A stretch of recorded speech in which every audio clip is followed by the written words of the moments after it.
you have a right to know the law.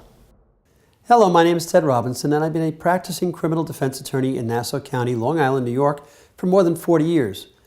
Many people have a issue with red lights. They don't know exactly what it is, and they have a few little tricks that they use that they think works, such as going through the red light anyway, but you have your brake pedal on, so your brake light's on. I tried to stop. It doesn't work that way.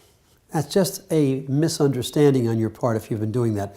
I happen to know because I used to do it when I was young as well, but I've had many of these cases, and I now know exactly what it is. You must stop. You cannot enter the intersection, which is the pertinent point, on red.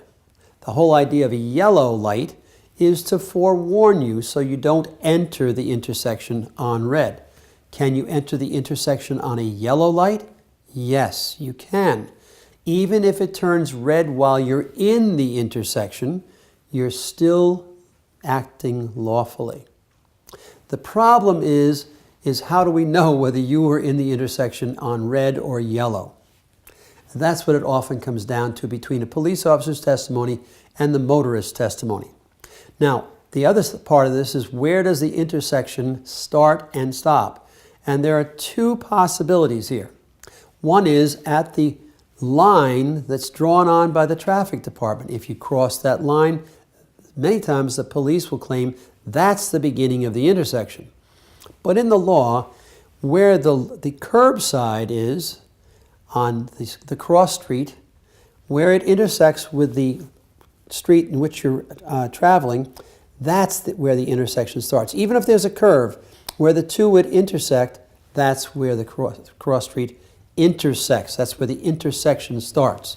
So if the beginning of your car, the front bumper, which has no longer got a bumper on it, actually gets beyond that point where the street starts on the side street, then you're in the intersection. As long as you do that before the light turns red, you should be acting in a lawful fashion. Now, you may get some disagreements from police officers who don't either understand it or don't care and are simply going to say you weren't in the intersection. But that's the way it's supposed to be. Now, best approach is don't enter the intersection on a yellow if you can help it. But if you do enter the intersection on a yellow, you should be lawful. It's only when you enter the intersection on a red light that you should be breaking or violating the law. I hope that helps. Thanks.